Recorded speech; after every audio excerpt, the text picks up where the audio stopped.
Feitmans en PeePee. Ja, beste luisteraars en in dit geval ook toeschouwers, dear people who are following our podcast, and also people who are watching live this making of podcast of Feitmans and PeePee. Yes, Here we are. Feitmans and PeePee, and for everyone in France, of course, that's a great joke, isn't it? Yes. Where are we now, Feitmans? Yeah, well, in fact, right now we're on stage in Amsterdam at we did call it in Dutch een gokkerijcongres. Yes. It is a gambling event with all people from the industry, people from care, people also formal gamblers are here. Not And a lot of them. for those of you in the audience who are wondering who the hell are Feitmans and PeePee, well, like Willem already said, we're two enthusiasts that are working, let's say, in the gambling arena, not to call it a sector, but in the gambling arena, from two completely different angles. Feitmans, you are. Yes, I've got in fact two hats. There's only one in this hoodie, but I'm the frontman of the Anonymous Gamblers in the Netherlands. This is the way I started to stop my own gambling addiction. About in 2009, in fact, it was the last time I placed a bet on a slot machine, and I quit through visiting the self-help groups of Anonymous Gamblers. Yeah. And after that, a few years, I started a little organization called Pas op gamen en gokken, Yes. which means something like take care with gaming and gambling. Yeah, watch out. Yeah, watch out. No, just be careful. Not forbidding it, because that's not necessary. That's interesting. Forbidding is not working. Is that what you're saying?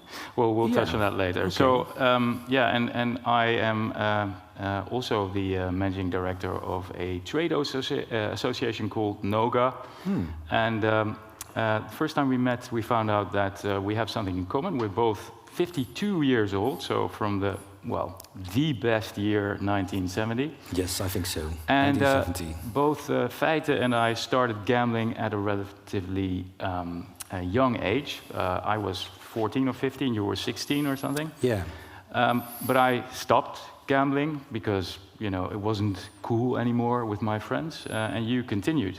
Yes, unfortunately. And now we're here. And now we're here. So this is a bit of the relationship between us.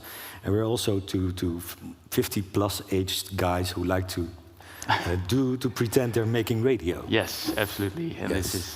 this is a hobby. So we normally have a theme. So today as well, what is the theme for today? Yeah, the theme right now is bands, I think. Band. Because I like the word bands. Banned. You're banished. Banned. Everything's banned. Bands. Like we heard this morning, we should have everything controlled by the state. That's a good idea. Yeah?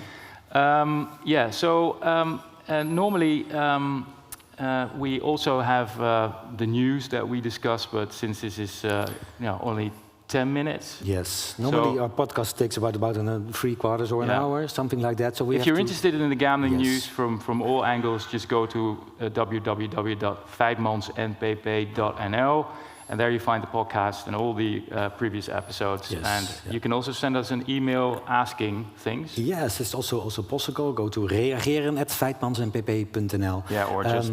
The podcast is normally in Dutch. We did some of them, of two. In fact, we did in English, Yes. and this is the third one. Yeah. I think we do right now in English. So no news today, but we'll move straight to the core part, which is normally we have a guest, in Dutch de gast van de kast, the guest of the cast. The guest from the podcast. We had quite some interesting guests right now. Like, yes, who? Like René Jansen was our guest in one of the first, of course. Vedo Meert. Björn Fuchs, who's also he was over there in the corner. I thought he was punished or something like that. But we have formal gamblers as a guest. People working at schools sometimes. Working with young people. Everyone is welcome to be a guest one day in the show, and if you are, you'll get a little token, which is in front of us here, the mug.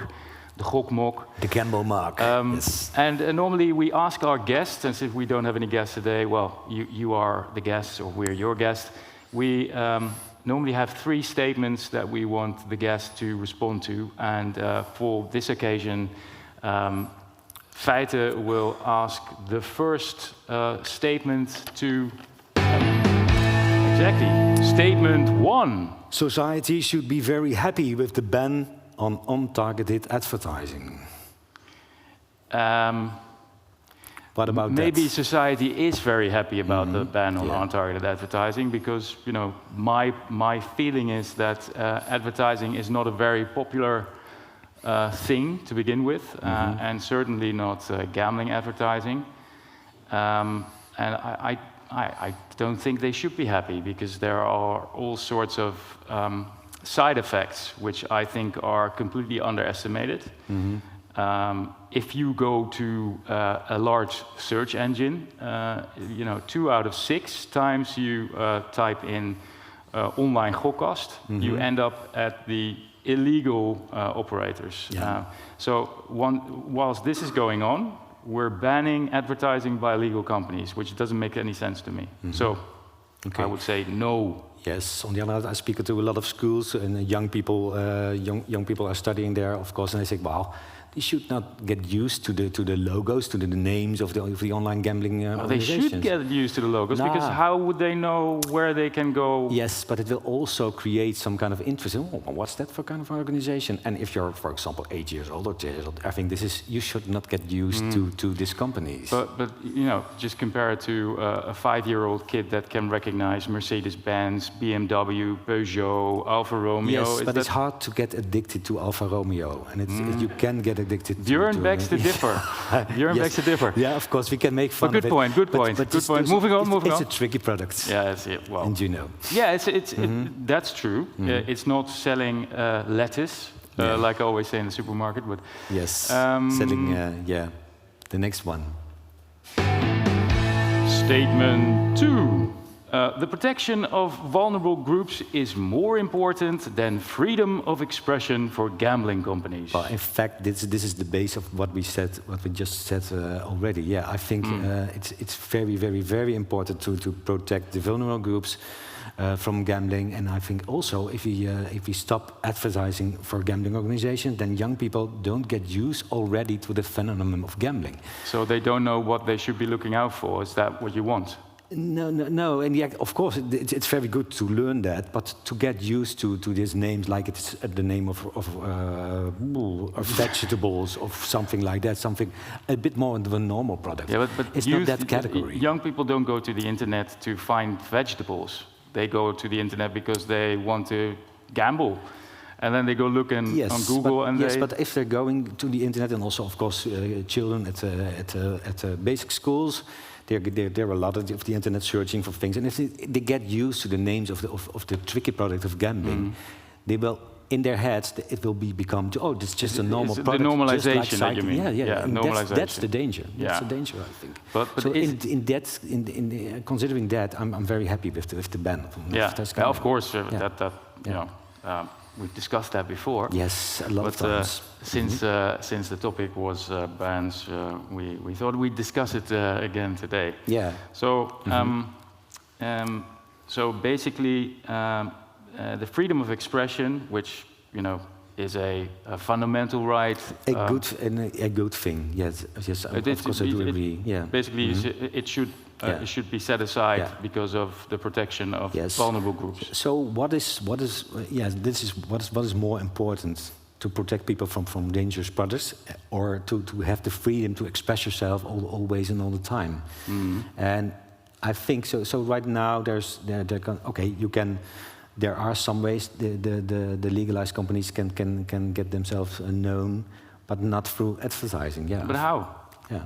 How can they make themselves known? I think they're very creative. Well, you had an idea of putting up a list on a website or on the KSA website. Yes. But as someone who's just turned, well, let's say 20, and I'm going to gamble online because I heard someone talking about roulette or whatever. Yeah. He's typing in roulette spelen in Dutch, playing roulette. Yeah.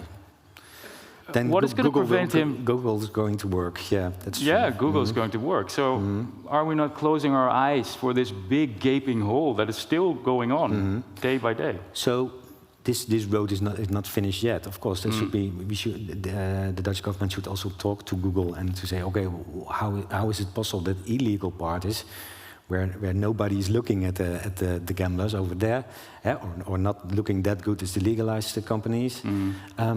is it okay that those results are coming up? I think we will be debating this in another episode soon. No, I mean the end tune. Yes. Thanks. Yeah. So before we leave, we normally thank everyone for listening. So thanks everybody for listening. This was ultra short. This is kind of like a pop-up podcast. But we also thank our host, Gaming in Holland, Willem and team. Yes. And thank you, yes. And our man from the technique. He's getting our mug also. Yeah. The mugs are for Willem and the team. Yeah. Thanks everyone. Thanks. Ja, dankjewel, Feit. Kijk eens. Een attribuut, Willem, een attribuut.